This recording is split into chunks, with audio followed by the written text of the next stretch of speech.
Hey everyone, and welcome back to another video. In this video, I'm going to show you how to ship back a T-Mobile phone. Now, this video is going to be particularly useful for individuals. Let's say that you took advantage of a T-Mobile promotion that's going on, and you need to go ahead and ship your phone back.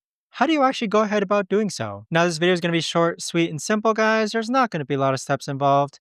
Now, in order to do this, what you're first going to do is that once you sign up for the promotion, T-Mobile should send you an envelope that looks like this. It's going to say that your device return kit is here. So this magenta envelope is going to contain four things. First, you've got the return instructions that look like this. Then you've got a shipping label. Then you've got a cardboard box. And then you've also got a bubble mailer. So place your phone inside the bubble mailer, and then place the bubble mailer inside the cardboard box, which is self-adhesive, and then place the shipping label on top of the box, and then afterwards, drop the box off at UPS, and there you have it. But that right there, guys, is the best and easiest way that I know of to actually go ahead and ship back your T-Mobile phone.